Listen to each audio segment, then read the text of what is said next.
Channel 6 News is everywhere. Live, the most watched news station in the capital region. This is Channel 6 First News. Just about 6:30 now on this Tuesday morning. Stories coming up on Channel 6 First News. Another hearing on PCBs in the Hudson River and what to do with them.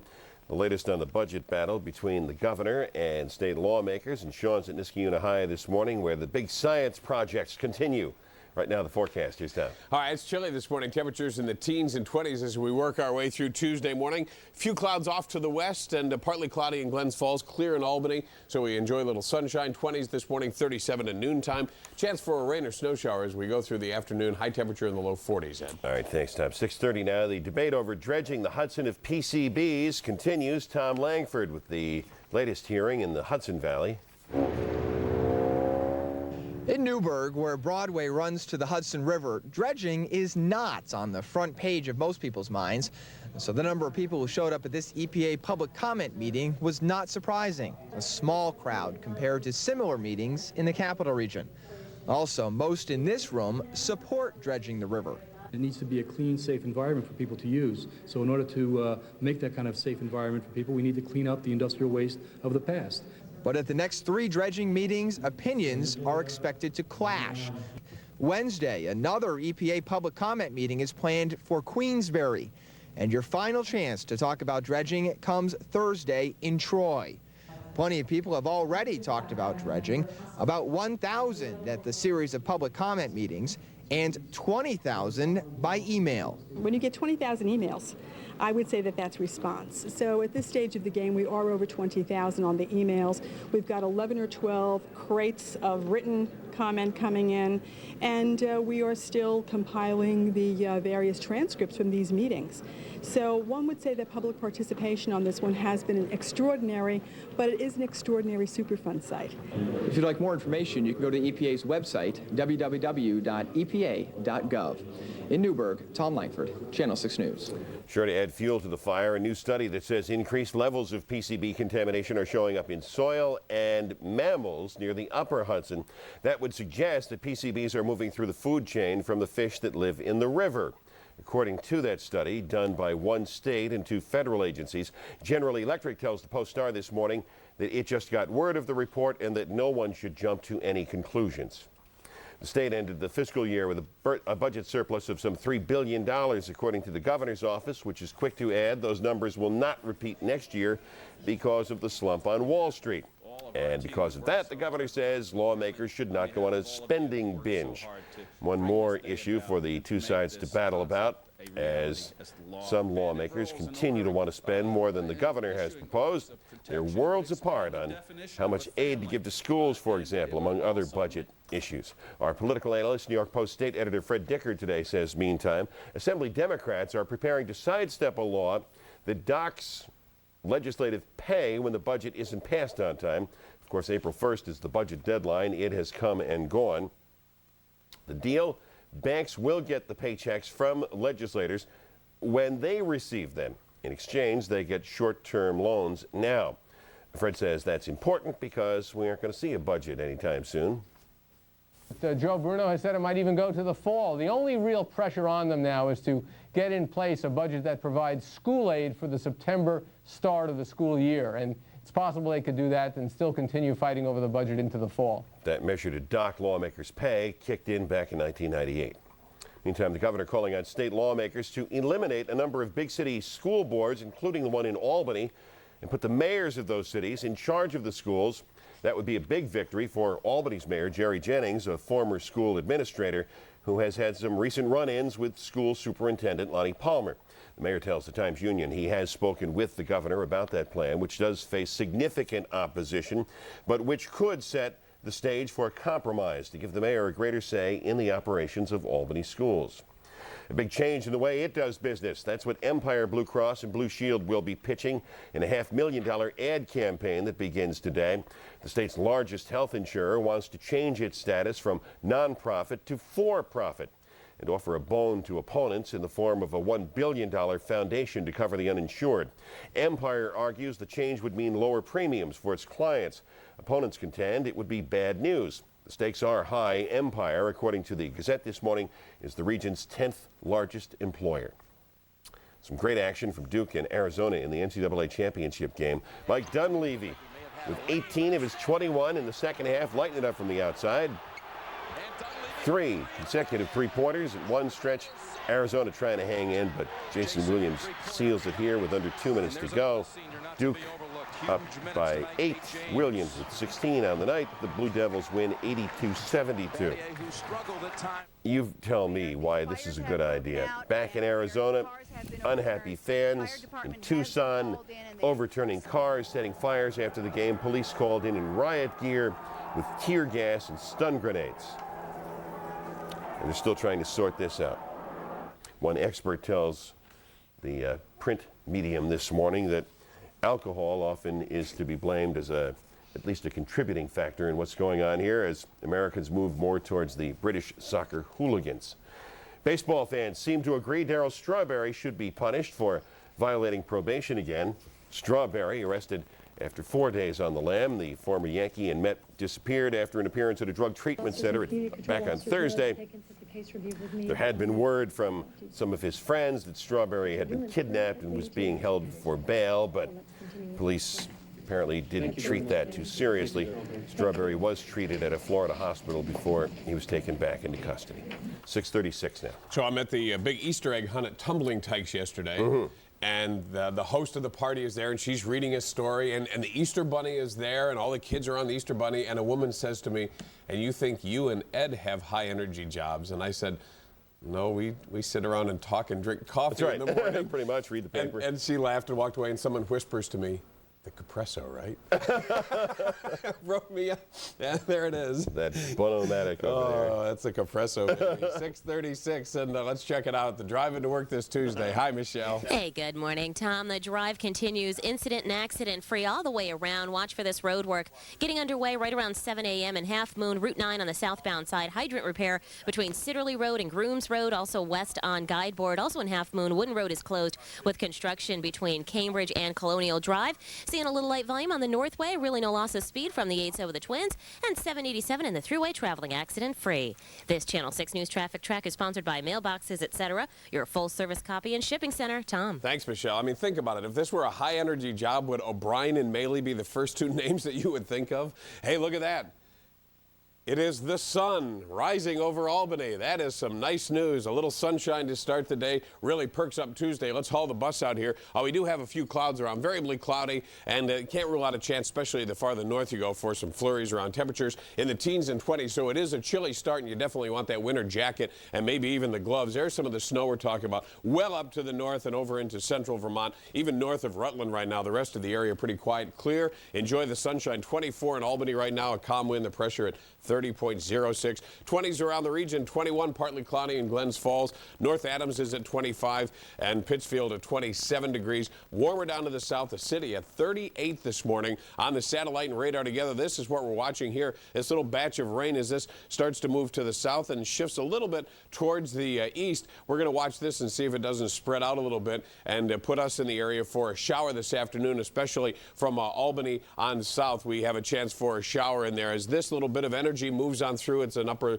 air atmosphere, an upper air disturbance. 20s and 30s in the northern tier states, 40s and 50s the central part, 70s down in Texas this morning. Little sunshine today to start the day, and we'll see some sunshine with some clouds building in. This system moves towards the southwest of us, and the low 40s is where we should be for a high. We actually should be at 52 degrees this time of year. 20s this morning, variably cloudy, flurry sprinkles around. Nice start to the day in Albany, though. 42 this afternoon. Clouds, some sunny breaks, a rain or a snow shower possible this afternoon. 25 to 30 tonight, partly cloudy and chilly. Mix of sun and clouds, 46 for a high tomorrow. On Thursday, see some clouds in here, 52, and a chance for a late day shower, though that chance is starting to dwindle. 48 on Friday, and going into the weekend, we should be dry, but there is a chance for showers as we stay in the upper 40s, low 50s. All right, 6:39 up next on Channel 6 First News. We'll check out the morning papers and big business betting on college sports. This segment of Channel 6 News is sponsored by Columbia Memorial Hospital. 6:41, some of the stories you'll see in the paper today. Mr. Mailey was making fun of me, but here it is in the Times-Union today. Yeah. Losses turn into violent scenes. Experts say alcohol and an increased emphasis on sports in America are to blame for these riots. You know, the most recent one now in Tucson, Arizona last night. They say we're becoming more like these British soccer hooligans. Well, when I saw those pictures yesterday, I thought it was Michigan State because they've had some trouble with that in the past. Well, they got to stop Say it. that, I'm a Michigander. Got to stop it. Yeah, well, they had some problems in Purdue, Indiana the other night. In the Post today, Darryl Strawberry back in custody again.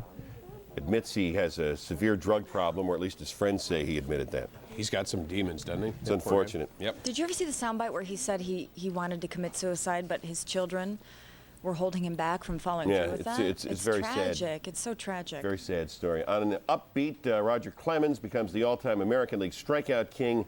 Yankees win. The Yankees I've been win. waiting all morning for that. Sean, we'll see in a couple of minutes. Okay. 6:42, there's a push on for Congress to ban gambling on college sports. Does it carry any weight, though? Here's Dodds Frank. When the National Collegiate Athletic Association picked 65 teams to play in its NCAA Basketball National Championship, a betting frenzy begins. Betting is legal on college sports only in Nevada, where it now brings in more than $600 million a year, second only to pro football's Super Bowl. The FBI estimates that March Madness, as the basketball tournament is called, actually generates nearly $3 billion in betting, most of it already illegal.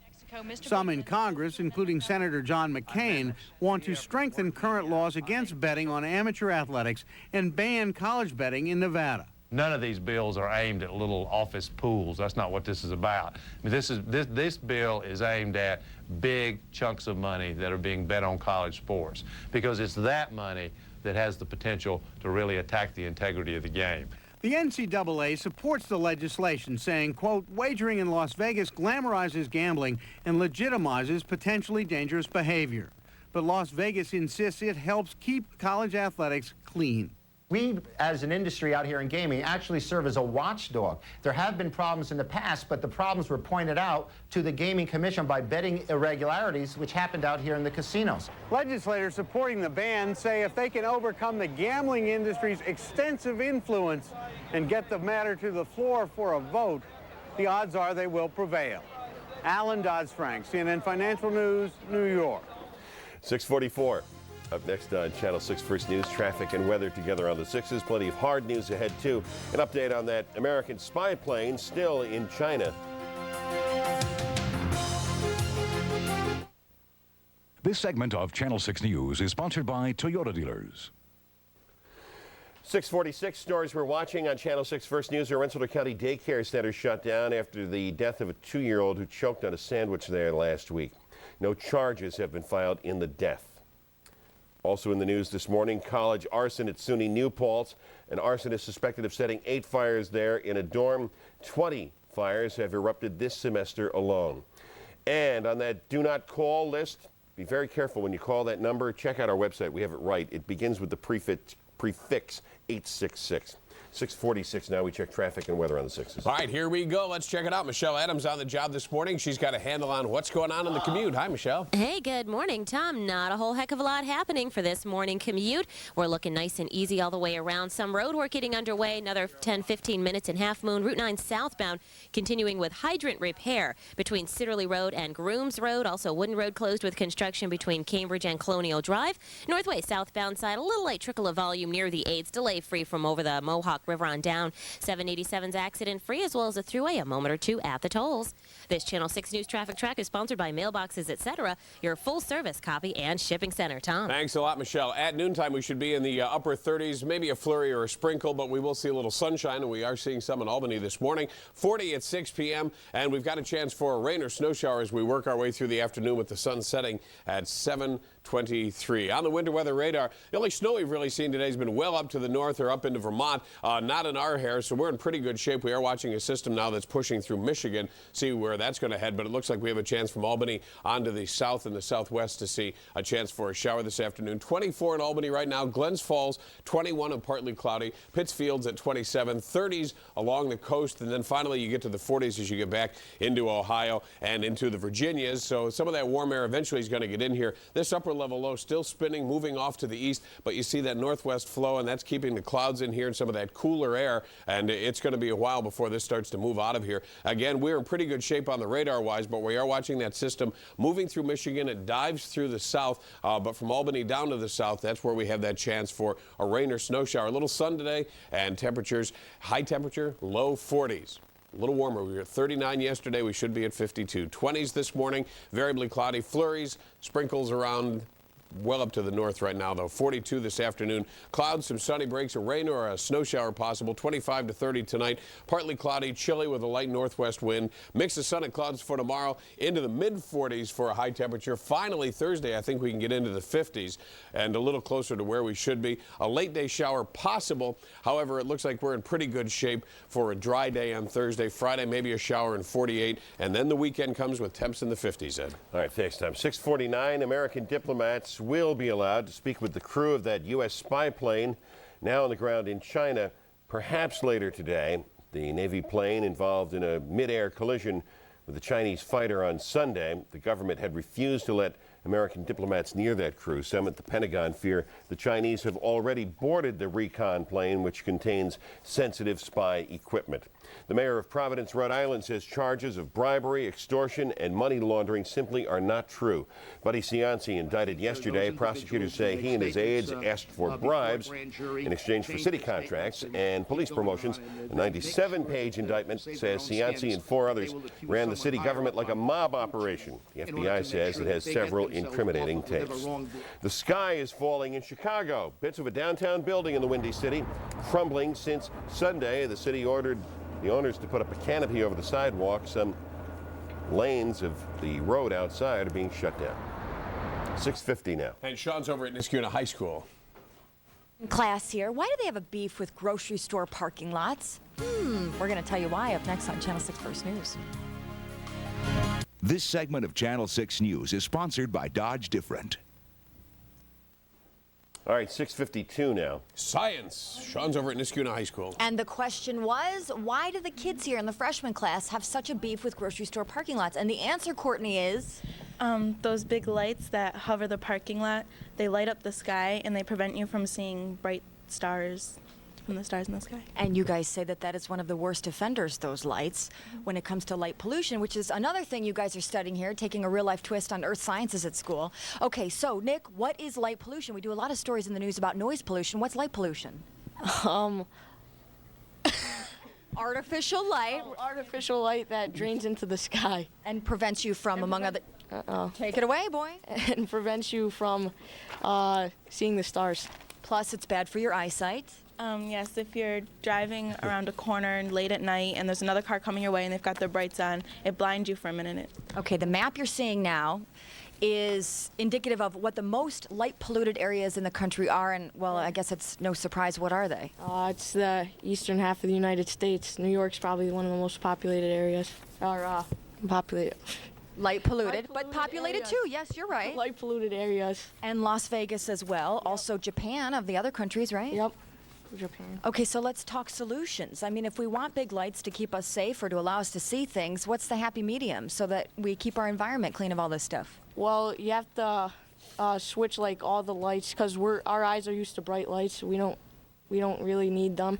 It's just wasting light energy. So you could really use dim lights, but the solution is halogen lights or halogen. Good stuff. Good conserver there. Yeah. Also, too, you guys are as well going to be doing not just the soil testing survey that we talked about earlier, but in the Daily Gazette, folks, keep your eyes out for the light pollution survey. Yes, they're going to be getting a survey that looks kind of like this, and it's got many questions on it, and then on the back, there's going to be a bunch of pictures, and they have stars in them, and you have to compare what you see in your sky to what you see on the paper. Taking a real part in the earth sciences class here at Niskayuna High School. Hey, if you want more information on all these great real-life studies, you can check out our website for a link to theirs. Thanks, guys. Cool. Thanks, Shawn. All right. 6:55 now. Just 2 more opportunities left to tell the EPA how you feel about the issue of dredging the Hudson River of PCBs.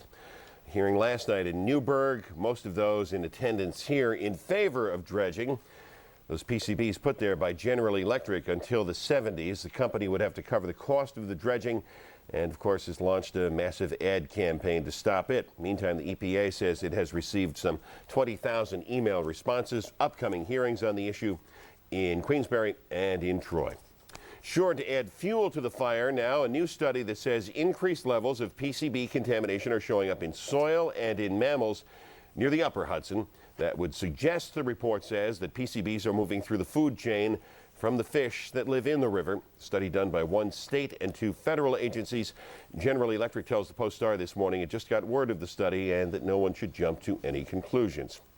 The governor and state lawmakers have more to fight about now when it comes to the issue of the budget this year. The surplus will be more than expected, more like $3 billion. The governor says that lawmakers shouldn't use that to go on a spending binge. Meantime, our political analyst, New York Post state editor Fred Dicker reports today Assembly Democrats are prepared to sidestep that law that docks their pay when the budget isn't in place on time. Of course, the deadline has come and gone. The deal here, the Assembly will turn over its paychecks to the banks in exchange for short-term loans that they would get now. 6:56, we check weather on the 6s. Here's your forecast for the day. We're starting off with some sunshine in Albany. We'll see a few clouds build in, and there is a chance for some continued sunshine. Possible rain or snow shower this afternoon, 42 the high. Partly cloudy, chilly, 28 tonight. Tomorrow, mix of sun and clouds, and 46 for a high temperature. All right. Hey, before we get to the celebrity birthdays, see if anybody knows the real name of the XFL player known as He Hate Me. Hey, do any of you guys know the real name of the XFL player known as He Hate Me? No. Nobody watches XFL. Rod Smart is his name. Good to know. He's right. And his name is they, Smart. by the way, were expected to set even a lower low for the all-time least watched sporting event in primetime TV history. Thank goodness they buy space in the USA Today so they can put their standings in. All right, you ready for the birthdays? Yeah. Oh, we are all ready. Alec Baldwin. Alec Baldwin. Name a movie. Don't know. Or not. And still living in this country despite threatening to leave. David Hyde Pierce is 42. Of course, Saratoga. Frasier. And Jenny Garth. Jenny Garth. Beverly Hills 90210. 29. Goodbye. The shows next. This is Brian Shave.